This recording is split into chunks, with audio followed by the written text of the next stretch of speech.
Le puse a esta plática doblegados por Dios. Es fácil cantar lo que cantábamos ahorita. A ti me rindo. Pero ¿qué tanto nos rendimos, amado? ¿Qué tanto realmente nos doblegamos delante del Señor? ¿Sí? Quiero que me acompañes a Proverbios 3. Vamos a leer del verso 5 al 8. Y dice así, Proverbios 3, del 5 al 8, dice: confía en el Señor. Esta es, amado, la palabra de Dios. Este es el consejo de Dios para todo ser humano. ¿Qué nos está diciendo el que diseñó la vida, el creador del ser humano? Dice: confía en mí, confía en el Señor. Y este es un problema. No es fácil confiar en Dios. Confiamos en tantas cosas desde la caída. Acuérdate, Adán y Eva tenían que hacer, confiar en Dios.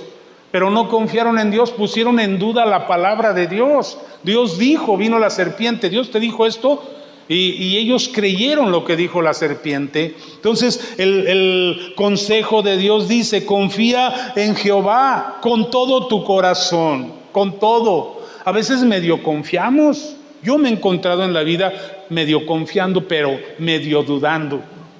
Pero la palabra dice: confía en el Señor con todo tu corazón. No te apoyes, dice, y no te apoyes en tu propia prudencia. A veces confiamos un poco en el corazón, pero también nos apoyamos en nuestra propia prudencia. ¿Y si no? Yo le dije un día a una persona: ¿cree que Dios lo pueda sanar? Dice: pues quién sabe. ¿O qué? Eso no es fe. Pues tal vez. Dice: reconócelo en todos tus caminos y Él hará derechas tus veredas. No seas sabio en tu propia opinión, sino teme al Señor. Y apártate del mal, porque esto será medicina para tus músculos y refrigerio para tus huesos. ¿Qué hay aquí, amado? Dice: fíate, fiarse, confía. Pues ahora no somos tan confiados. Todas las cosas que suceden, que pasan, nos golpean y nos hemos hecho gente desconfiada que siempre está como a la defensiva. Aún sea en la misma iglesia. Yo he escuchado gente que en algún tiempo yo aconsejé decir: no, pues yo qué voy a estar confiando en ti o en la iglesia o en los pastores. Si me han herido, dejamos de confiar, ¿sí? Y a veces hay cierta razón, que dice un dicho, dice: la burra no era arisca, ¿verdad? Hasta que la hicieron. Entonces nos hemos hecho desconfiados, amado. Pero yo sí creo que esta palabra vuelve a resonar, vuelve a retumbar. Confía en el Señor con todo tu corazón. Tenemos que volver a confiar. Y dice aquí: confía, luego dice: reconócelo, luego dice: teme al Señor, dice: apártate del mal, no te apoyes en tu propia prudencia. Son pensamientos que vienen de parte de Dios para un creyente, amado. Y pues Dios nos está hablando en este tiempo. Si tú ves la historia de la iglesia, pues por mucho tiempo la historia del pueblo de Israel, confiaban, se apartaban, se alejaban. Nunca ha sido fácil confiar en Dios plenamente. Pero es un llamado. Ahora hay beneficios. Dice que Él va a enderezar tus veredas. Entonces yo voy a confiar. Tengo caminos torcidos, tengo problemas, situaciones que no se arreglan. Dice: tú confía. ¿Pero por qué no se arreglan? Pues porque no confiamos plenamente, no confiamos con todo el corazón. Porque no se lo dejamos a Dios. Porque queremos ver que las cosas se arreglen como nosotros creemos y queremos. Dice: y va a ser medicina a tu cuerpo. Nuestro cuerpo no nada más es lo físico, también es lo emocional, lo mental. ¿Sí? Dicen que la mayoría de las enfermedades son psicosomáticas, empiezan aquí en nuestros pensamientos, y eso también es nuestro cuerpo. Dice que Él será medicina a tu cuerpo si confiamos, si lo reconocemos, si le tememos, si nos apartamos del mal, si no nos apoyamos en nuestra propia prudencia. Y dice otro beneficio, que será refrigerio para tus huesos. Y créeme que no se refiere solo a lo físico. Sí, hay gente que a veces dice: me duelen los huesos, y va al médico y le hacen estudios. Pues no tienes nada. ¿Qué es? Es una opresión, es un peso, es una carga espiritual que tú traes ahí, amado. Entonces, No es fácil doblegarse delante de Dios, pero Dios quiere que volvamos a doblegarnos. Yo veo la iglesia ahora después de la pandemia, amado, que nos hemos hecho muy ligeros, muy apartados. Lo digo con respeto. Vamos a orar. Padre, ayúdanos en esta hora, ministranos, enséñanos, sensibilízanos, amado. Vuelve a darnos un corazón de carne, quita el corazón que se ha vuelto de piedra, Señor. Amado, que nuestros oídos se abran, que nuestros ojos puedan ver, Señor, y que seamos como aquellos, Señor, que oyendo oyen y viendo ven, no al contrario, Señor. Sopla vida, sopla de los cuatro vientos espíritu de vida sobre nuestros huesos secos, Señor. Te lo pedimos en el nombre de Jesús. Amén.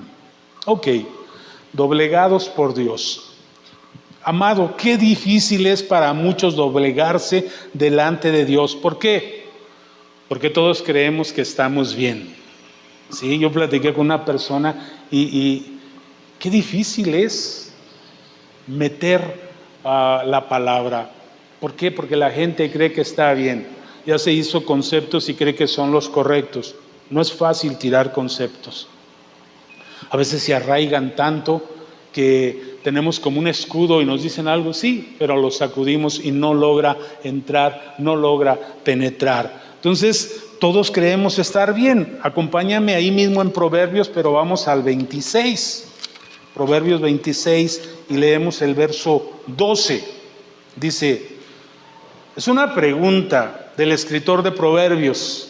Sabemos que es Salomón, un hombre ya grande, ya viejo, ya vivido, experimentó grande sabiduría, fracasos, aciertos. Y dice él, ¿has visto a un hombre que se tiene por sabio? Sí, es esas personas que ya no se les puede decir nada, que lo saben todo, que antes que tú le digas, eso ya lo sé, eso ya lo consideré, eso ya me lo habló Dios, ¿sí? Dice, ¿has visto a un hombre que se tiene por sabio? Fíjate la reflexión del escritor de Proverbios, dice, pues más puede esperarse de un necio que de él. Amado, ¿y cuánta gente al correr los años nos hemos hecho duros, necios, sabios en nuestra propia prudencia o entendidos en nuestro propio conocimiento? Ya no nos llega lo que nos dicen, en algún tiempo lo creímos, pero ahora ya no, ya hicimos una barrera.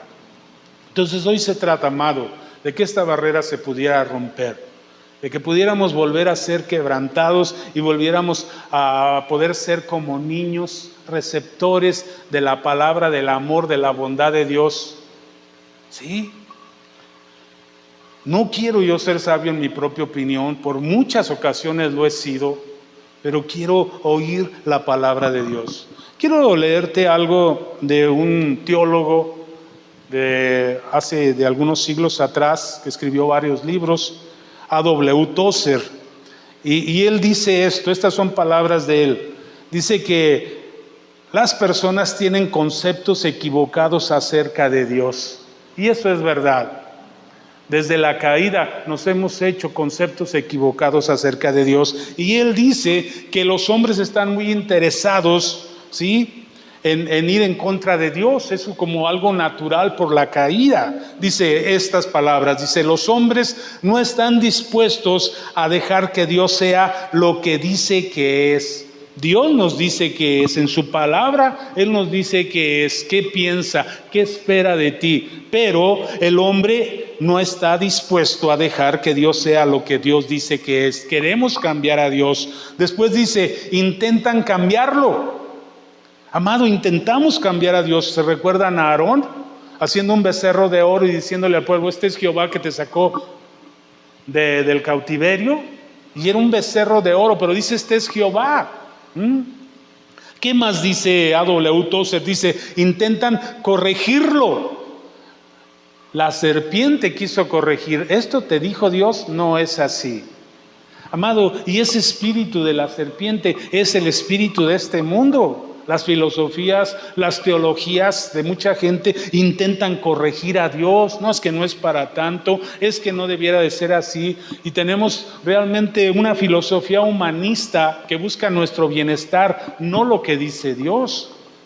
¿Qué más? Dice, intentan alterar su persona. Dios tiene una personalidad, se manifiesta en 3 personas, Padre, Hijo y Espíritu Santo, pero el hombre intenta alterar esa personalidad, intentan hacerlo diferente de lo que Él es.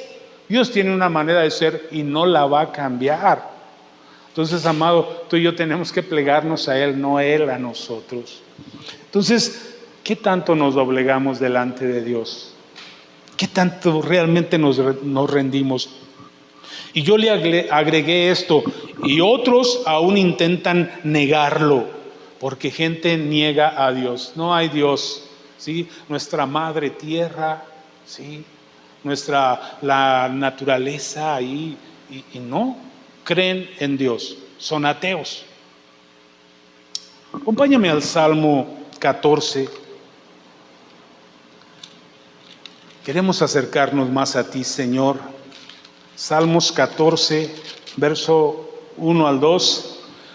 Fíjate lo que dice el rey David, también un hombre sabio, también un hombre que conocía a Dios. Dice esto en este salmo: dice el necio en su corazón, no hay Dios. Esto dice un necio, dice. Y dice David, se han corrompido. Hay una corrupción en alguien que no conoce a Dios. Por muy sabio, por muy entendido que se crea, David detecta que hay una corrupción en su mente, en sus pensamientos. Entonces el necio dice, no hay Dios, se han corrompido, hacen obras despreciables, no hay quien haga lo bueno. Verso 2, el Señor miró desde los cielos sobre los hijos de los hombres para ver si había algún entendido que buscara a Dios, algún entendido que buscara a Dios de una manera sincera, de una manera rindiéndose, creyéndole lo que dijimos, confiando, reconociéndolo, temiéndole, apartándose del mal, no apoyándose en su propia prudencia. Dios está buscando gente así y a veces no la puede encontrar. Entonces este es un llamado, amado, muy importante para reflexionar también nosotros. Estamos en la iglesia, somos parte, pero ¿hasta qué punto nos estamos rindiendo a Dios? Vamos a rendirnos de verdad. ¿Qué más?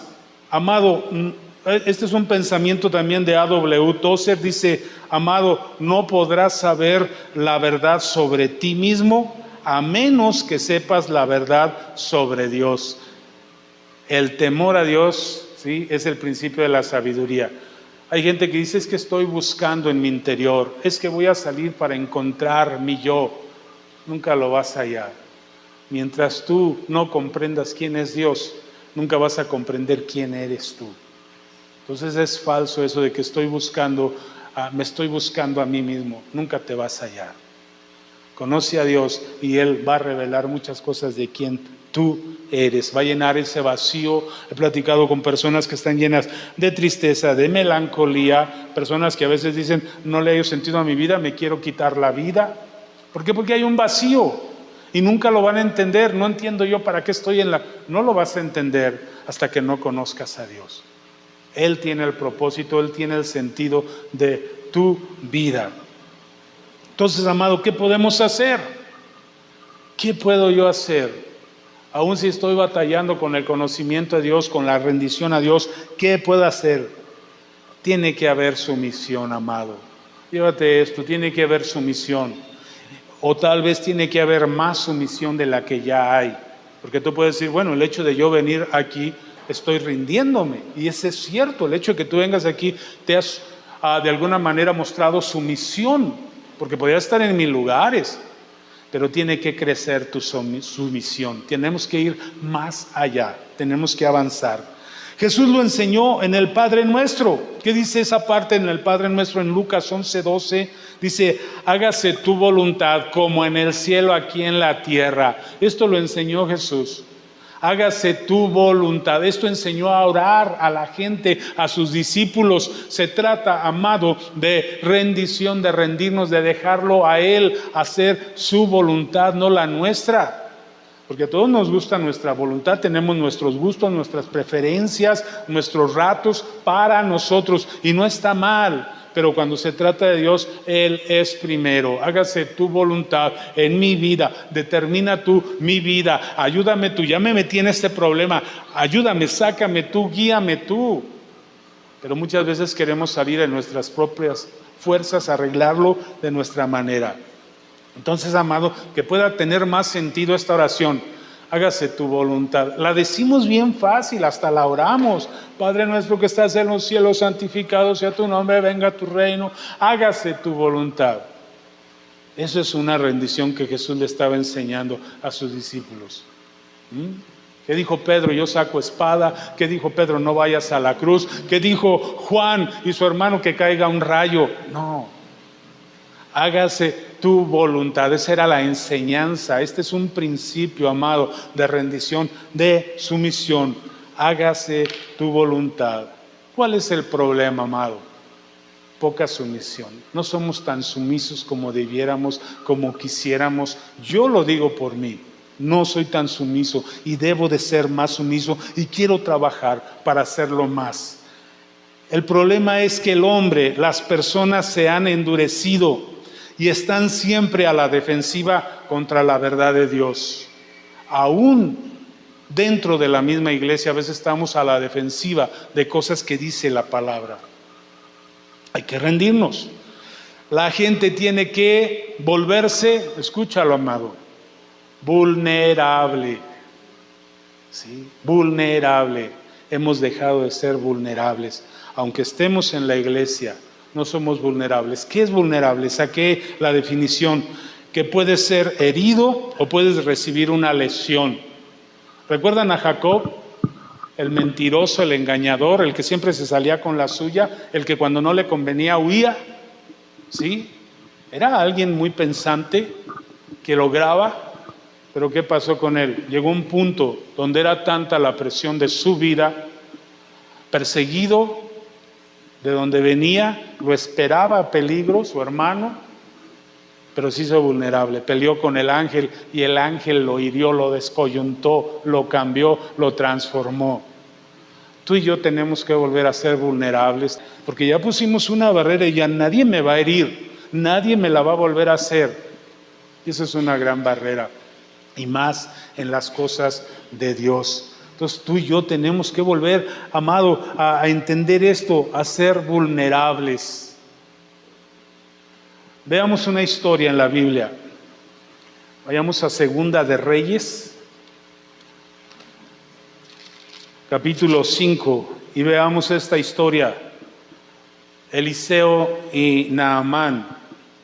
Es una historia maravillosa de un hombre que ni siquiera era del pueblo de Dios, pero era un hombre muy importante. Naamán, dice aquí, Naamán, general del ejército del rey de Siria. En este tiempo Siria era potencia, era un reino muy poderoso, muy importante, y Naamán era el general de este ejército, amado. Quiero que entiendas eso, que valores el nivel. Es como si dijéramos ahorita el secretario de la Defensa o de la Marina. Este hombre, Naamán, era general del ejército del rey de Siria. Era un hombre, fíjate bien, que gozaba de gran prestigio delante de su señor. O sea, era muy influyente delante del rey. Quien lo tenía en alta estima, pues por medio de él había dado Jehová salvación a Siria. Me llama la atención esto, que por medio de él Jehová, el Dios de Israel, había dado victorias a Siria por medio de este hombre. Este hombre era un buen hombre, era un hombre justo, era un hombre valiente. Dice que era un valiente en grado sumo. Tenía buena reputación con su jefe, con la gente. No era un malvado, no era malo, hacía el bien. Era un hombre bueno, pero que hacía su función. Era un hombre que proveía, que protegía. Y dice que Dios había dado salvación a Siria. De alguna manera había cierta conexión con Dios, con el Dios de Israel, aunque no lo conocía. Dios bendice a los justos. Y la Biblia está diciendo que Dios había dado salvación a Siria por medio de este hombre. Dios, el Dios de Israel, el Dios verdadero. Dice, era un hombre valeroso en extremo, pero, hay un pero, pero leproso. Amado, este es el corazón de mucha gente allá afuera, de muchas personas. Dicen, yo no le hago mal a nadie, a mí me gusta dar, me gusta servir, son buenas personas, pero todos tenemos una necesidad, una área. Aquí dice lepra, la lepra pues ya casi ni existe, ¿verdad? Pero se refiere a que tú y yo también tenemos un pero, una área, amado, que no está rendida a Dios, una parte de nosotros que tiene que rendirse a Dios, una parte en la cual no hemos sido vulnerables aunque seamos buenas personas, aún dentro de la iglesia. Y luego dice la historia, dice, de Siria habían salido bandas armadas que se llevaron cautiva de la tierra de Israel a una muchacha, la cual se quedó al servicio de la mujer de Naamán. Cómo Dios va entretejiendo salvación, bendición, los caminos del Señor son inescrutables, ¿verdad? Y Dios había visto tal vez la bondad, la valentía, el valor de este hombre y quiso ayudarle. Bandas de ahí mismo de Siria que salían a robar, a conquistar, trajeron una muchacha del pueblo de Israel, una muchachita, fue raptada, fue traída, la vendieron yo creo, y viene y la compra la esposa de Naamán, este capitán sirio. Entonces esta muchachita, amado, traída de Israel, viene a ser la sirvienta de la esposa de Naamán. Naamán era un gran hombre y yo creo que esta mujer también lo era. ¿Por qué? Porque la muchachita tuvo la confianza de ir y hablar en un problema de la familia, ir y dar su opinión. Y viene y opina. Dice, la muchachita dice, esta le dijo a su señora, si rogare mi señor al profeta que está en Samaria, él lo sanaría de su lepra. ¡Wow! Tal vez si fuera otra mujer le hubiera dicho, ¿tú qué te metes? Tú no opines, tú no digas, este es un asunto muy familiar, pero le permitió hablar. Y la muchachita, una criada, una mujer que no tenía mucho valor ahí, vino y habló. Pero fíjate la clave que ella está diciendo, si rogare mi señor. Esta muchachita sabía algo, que su señor no le rogaba a nadie, era el general del ejército de Siria, era el hombre después del rey. ¿Tú crees que él le rogaba a alguien? No le rogaba a nadie, pero la muchachita sabía, si rogare mi señor al profeta que está en Samaria. Ella sabía que las cosas de Dios no son iguales a las del mundo. Así fuera, Naamán, el capitán del rey, tenía que rogar, tenía que hacerse vulnerable, tenía que ser quebrantado, amado, para poder entrar a la gracia, a la bendición de Dios. Tenemos que volver a ser vulnerables. Tenemos que volver a rendir el corazón. Si rogare mi Señor. Yo creo que esto le cayó a la señora como, pues está en chino que le ruegue a alguien, ¿no? Pero más sin embargo fue y se lo comentó. Y yo creo que Dios había llevado a Naamán a un punto de quiebre. ¿Tú crees que Naamán no había ido a muchos médicos? No solo ahí en Siria, sino en toda la zona que ellos conquistaban. ¿Cuántos generales, cuántos reyes, cuánta gente importante él conocía? Que le habían dicho, ve con fulano, es el mejor, ve con sultano, ve a otro país. Y él iba. ¿Se recuerdan de aquella mujer del flujo de sangre que dice que había padecido tanto de muchos médicos y había gastado todo su dinero? ¿Cuánto más este hombre importante había visitado gente? Y ahora de repente está expuesto a la palabra que una muchachita que es sirvienta allá escondida en la cocina le dijo a la señora, y viene y le dice la esposa, y él dice, wow. Y fíjate, Naamán fue y se lo relató a su señor, al rey. ¿Tú crees que esto le importaba mucho al rey? Yo creo que lo estimaba, lo quería, pero cuántas veces había visto a Naamán queriendo sanar, como diciendo, ya viene otra vez con el mismo cuento. Pero era un hombre muy importante y muy valioso para él. Viene y le dice al rey, esta muchachita ha dicho esto y esto ha dicho una muchacha que es de la tierra de Israel. Y el rey de Siria le respondió, está bueno, está bien. Sí, como diciendo, ahora haz lo que quieras. Sí, Está bien, ve y yo enviaré una carta al rey de Israel. Salió pues Naamán llevando consigo 10 talentos de plata. Esto era mucha riqueza, mucho dinero. No saqué la conversión. Ahí en alguna otra versión de la Biblia debe de venir. Dice 6,000 piezas de oro. ¿Cuánto cuesta ahorita un centenario de oro? Cuesta varios miles de pesos. Aquí, amado, un talento de plata es una cantidad grande de plata, y 6,000 piezas de oro y 10 mudas de vestidos. Las vestiduras reales eran muy caras. Entonces llevaba una riqueza. Este hombre se tomó todas esas riquezas porque dijo: voy a ir a buscar a ese hombre, lo voy a hallar. Pero a veces perdemos la perspectiva. ¿Qué le dijo la muchachita? Si rogases. No le dijo: si le llevas un regalo o unas riquezas. No era por ahí. Y a veces somos sabios en nuestra propia opinión. Naamán estaba siendo sabio en su propia opinión, pero tenía necesidad, se había hecho vulnerable, y esa es la primer puerta. Sí, estaba vulnerable. Dice: y también le llevó al rey de Israel una carta que decía: cuando recibas esta carta, sabrás por ella que yo te envío. Esta le enviaba el rey de Siria: yo te envío a mi siervo Naamán para que lo sanes de su lepra. Estos hombres poderosos a veces no oyen, a veces no entienden. ¿Qué dijo el rey? Ve con el rey allá para que te sane. ¿Quién lo iba a sanar, el rey o el profeta? A veces no oímos bien por dónde va la mano de Dios. Y manda este rey a Naamán con una carta para el rey de Israel, donde dice: esta carta te la envío yo. El rey de Siria era más alto en ese tiempo que el rey de Israel. ¿Sí? Era un poder. Y llega con la carta. Dice: luego que el rey de Israel leyó la carta, rasgó sus vestidos. Era una costumbre que tenían ellos de preocupación, de tristeza. Y dijo: ¿acaso soy yo Dios que da vida y la quita, para que éste me envíe a un hombre a que lo sane de su lepra? La carta decía directamente: sánalo, te envío a este hombre para que lo sanes. Y el rey dice: ¿qué onda? Yo no sé de qué se trata. Amado, a veces queremos arreglar las cosas humanamente, políticamente, económicamente. Vamos primeramente a nuestras maneras, a nuestra sabiduría, a nuestros criterios, y olvidamos lo que dice la palabra de Dios. ¿Qué dijo la muchachita? Si le rogases al profeta. ¿A quién llegó buscando? Al rey, no al profeta.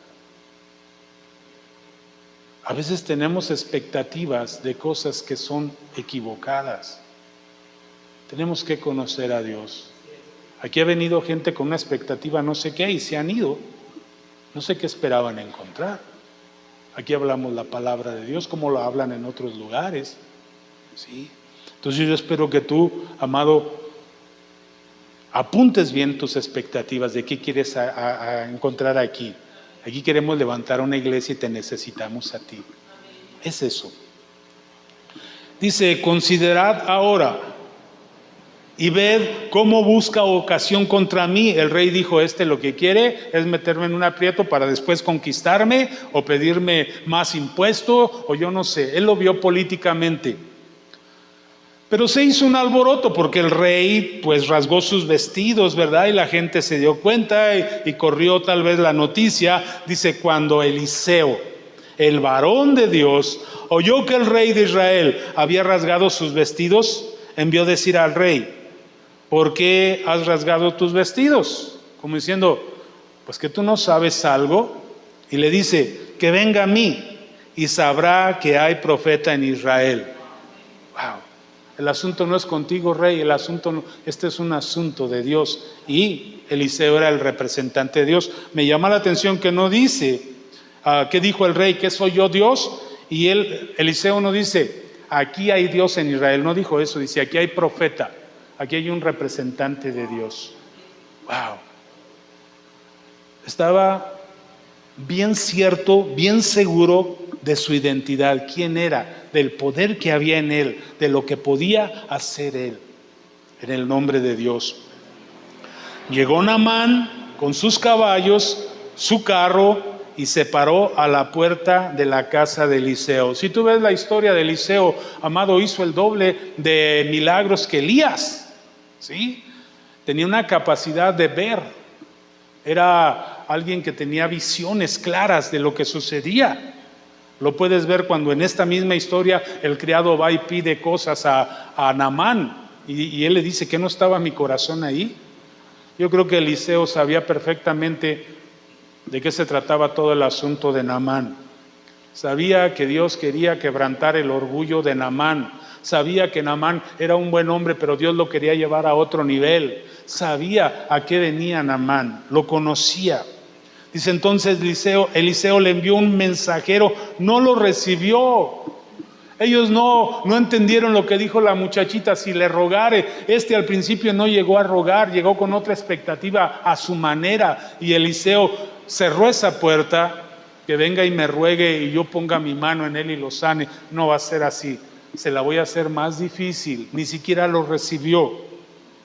Eliseo le envió un mensajero a decirle: ve y lávate 7 veces en el Jordán, tu carne se restaurará y serás limpio. Nada más, ni siquiera salió, le envió a alguien que se lo dijera. Amado, en la iglesia a veces queremos que el pastor haga milagros y maravillas, y a veces Dios lo quiere hacer de otra manera. Sí. Naamán se fue enojado, se enojó.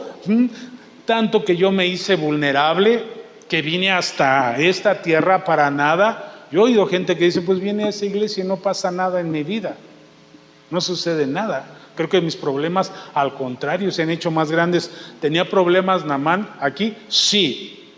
Estaba leproso, había venido de lejos, traía una carga, traía a sus criados, a lo mejor algunos soldados ya cansados de andar de aquí para allá. Ahí está y ni siquiera lo atienden. Tenía problemas y se habían agravado sus problemas. Se había hecho él una persona humilde, sí, se había humillado. Se había hecho vulnerable, sí, pero no estaba sirviendo de nada. ¿Cuántas veces vamos a la iglesia y decimos: no sirve de nada? Pues ya hasta vine, ya me humillé. Mis compadres ya hasta me dicen aleluya, mi mamá ya me quiere excomulgar porque estoy lleno, pero no pasa nada en mi matrimonio, no pasa nada en mi economía, no sucede nada. Y eso que me he hecho vulnerable, no, pues ¿de qué sirve ser cristiano? A veces oímos eso que gente dice, gente que estaba viniendo a la iglesia: ¿de qué sirve? De nada. Naamán se fue enojado diciendo: yo que pensaba, wow, sus conceptos. Yo que pensaba, de seguro saldrá enseguida, porque yo soy importante, porque vengo del parte del rey, porque yo no soy un cualquiera. Va a salir enseguida, eso pensó él. Dice: y puesto en pie, invocará el nombre de Jehová su Dios, alzará su mano, tocará la parte enferma y sanará la lepra. Tenía sus conceptos de lo que es la iglesia, de lo que Dios va a hacer. Amado, no sé qué conceptos preconcebidos tienes aquí, pero Dios te trajo aquí. Dios trajo a Naamán hasta allí. Y luego dice él, ¿qué le dijo el profeta? Métete 7 veces en el Jordán. Era el río Jordán, el río donde Jesús fue bautizado. Era un río que tenía una historia. Pero ¿qué dice él? Abana y Farfar, ríos de Damasco, ¿no son mejores que todas las aguas de Israel? Aquí ha venido gente, hermano, y se ha ido porque dicen: no, esta iglesita. Me encanta lo que dice la hermana. Dice: me voy a mi iglesia chiquita, ¿sí? Pero ella la aprecia. Él menospreció el río Jordán, donde Jesús se había bautizado, donde había historia, el río que habían atravesado para ganar la tierra prometida. Que dijo: allá hay ríos más grandes, mejores. Sí, a lo mejor hay ministerios más grandes, pero ¿qué si Dios te trajo aquí? Él estaba en Damasco y allá estaban este río, el Abana y el Farfar, ríos de aguas profundas, de aguas cristalinas, benéficos, pero no era donde Dios lo quería. Quería que fuera al Jordán y que ahí se sumergiera. Y era un río a veces turbio, el río Jordán. Hay temporadas donde las aguas son muy turbias, muy oscuras. Sí, pues ahí lo mandó. Y él dice: Abán y Farfar, ríos de Damasco, ¿no son mejores que todas las aguas de Israel? Si me lavo en ellos, ¿no quedaré limpio también? Pues no, por eso te trajo Dios acá, porque Dios te quiere limpiar. Y muy enojado, se molestó, volvió a resurgir esa área que no solo era la lepra física, sino lo que había en su alma, la ira, el enojo. Lo que de alguna manera aparentemente había dejado, vuelve a resurgir. Lo que había en lo profundo, muy enojado, se fue de allí, pero sus criados, otra vez. ¿Por qué vino ahí? Por una criadita. ¿Y quién lo detiene ahí? Sus criados. Gente que le costaba difícil oír y obedecer, pero estaba en un punto vulnerable, amado. Es bueno que estés vulnerable. Es bueno que a veces las cosas no nos salgan, porque eso nos hace volver, nos hace reflexionar. Dice: pero sus criados se le acercaron y le dijeron: Padre mío. Fíjate cómo se dirigían. Para estos criados él era un padre, era un hombre bueno, era un hombre que no los maltrataba, era un hombre que había ganado el respeto, tanto que decidieron interceder, porque si no fuera, vámonos, ya dijo, vámonos a nuestra tierra, pero tenían preocupación por él. Hay mucha gente buena, amada, pero no basta. Necesitan sumergirse, necesitan de verdad rendirse a Dios. Padre mío, si el profeta te mandara a hacer algo difícil, ¿no lo harías? Si te pidiera una gran hazaña o la riqueza que trajiste, ¿no lo obedecerías? Pero no lo que te pidió, ¿no te parece? Dice: ¿cuánto más si solo te ha dicho lávate y serás limpio? ¿Por qué no lo haces? Créelo, ya estamos aquí. Sumérgete, quebrántate, ríndete. Descendió entonces Naamán. Yo creo que volteaba para todos lados a ver quién lo veía, ¿verdad? Y se zambulló 7 veces en el Jordán. ¿Qué pasó, amado? Fue al Jordán, se bajó, se llenó tal vez de polvo, sus vestidos finos, bajó, se sumergió una vez, salió y nada. Y a veces gente viene 1, 2 veces, un mes y nada. Vámonos. Creo que mi matrimonio sigue peor, creo que mi economía sigue peor, mi salud sigue peor. Queremos ver así. Segunda vez, nada. Vámonos, algunos aguantan la primera vez, otros a la segunda. Tercera vez, nada ha cambiado. Cuarta vez, todo igual. Quinta vez, todo igual. Sexta vez, todo igual. Hay mucha gente que entre la cuarta, en la quinta, en la sexta se van. No esperan la séptima. La Biblia habla de perfección, de un tiempo perfecto. Dice en Eclesiastés, dice: lo incompleto no se puede contar. Sí. Entonces, a veces cada quien tenemos un ciclo diferente. Aquí habla de 7 veces de sumergirse, pero ¿qué tal si Dios te habla de un proceso de 7 semanas, de 7 meses, de 7 años? Donde está cambiando algo de tu vida que no ha querido ceder. Y tú dices: oye, ya van 5 años en la iglesia, te faltan 2, amado. Dios quiere quebrantar algo en tu corazón. 7 veces. Pero algo pasó. En la 7ª vez, amado, así, salió y su piel era como la de un niño. Pero no solo su piel, también su corazón fue cambiado, fue tocado. Yo creo que estamos en un proceso, todos nosotros, pero tenemos que empezar a ser vulnerables. Ese es el primer paso. Amado, ¿qué sucede? Dice aquí, vuelvo a repetir: Padre mío, si el profeta te mandase hacer algo difícil, ¿no lo harías? ¿Cuánto más si solo te ha dicho lávate y serás limpio? Descendió entonces Naamán y se zambulló 7 veces en el Jordán, conforme a la palabra del varón de Dios. Aceptó oír lo que antes le enojó, aceptó. Hay cosas que te van a enojar, amado, pero si aprendes a aceptarlas, ¿sí? Y claro, cosas que son congruentes y están en la palabra, cosas que son correctas y que son bíblicas y que están fundadas, ¿sí? Dice, y su carne se volvió como la carne de un niño y quedó limpio. Dice, fíjate, me interesa esto, amado. Luego volvió con todos sus acompañantes a donde estaba el hombre de Dios. Del Jordán vino, se presentó de nuevo en aquella casa donde no lo habían recibido, se presentó delante de él y le dijo, ahora sí salió Eliseo, dice, ahora conozco que no hay Dios en toda la tierra sino en Israel. Un encuentro con Dios de este hombre que había sido usado, bendecido por Dios, pero que no lo conocía. Un hombre bueno, pero que había áreas con lepra, áreas incorrectas que había que ser corregidas. Te ruego que recibas un presente de tu siervo. Pero Eliseo le dijo, vive Jehová en cuya presencia estoy, que no lo aceptaré. ¿Sí? No quiero que regreses ni siquiera con una pizca de tus conceptos de quién es el Dios de Israel. En otra ocasión tal vez Eliseo hubiera recibido, él recibía ayuda de una mujer que le veía pasar y que le hizo un cuarto y que le preparaba comida, recibía porque era otro concepto, pero de él dijo, no, de ti no.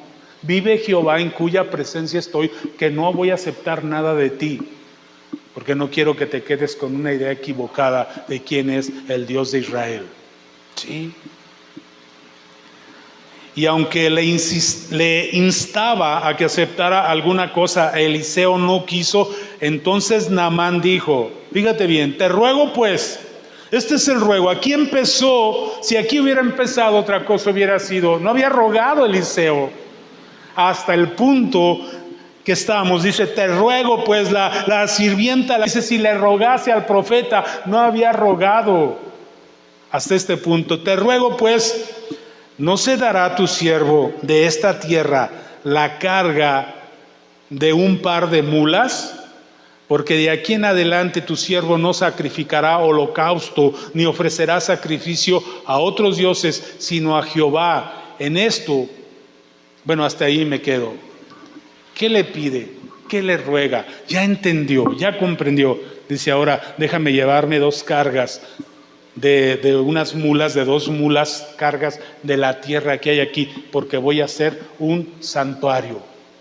Porque ahora ya no voy a adorar a ningún Dios, voy a hacer un santuario, amado. Punto número 1 que vimos, se hizo, ¿sí? Vulnerable. Punto número 2, ¿sí? Obedeció la voz del profeta. Punto número 3, hizo un santuario, amado. Muchos de nosotros hemos dejado nuestros santuarios. Ya no tenemos un santuario. Él lo entendió, se llevó tierra. Dice, déjame llevarme 2 cargas de mula a mi tierra para hacer un santuario. Ahí donde voy a poner esa tierra, ahí voy a adorar al Dios de Israel. Y era un hombre que no conocía la liturgia de cómo adorar a Dios, pero entendemos que hay un proceso de santificación. El Espíritu Santo le iba a enseñar y él se iba a interesar. No había internet ni YouTube, ¿verdad? Pero yo creo que sí había sinagogas por allá, porque los judíos estaban por donde quiera. Inició un proceso, amado, donde se hizo vulnerable, donde aprendió a oír la voz de Dios, donde se hizo él un santuario.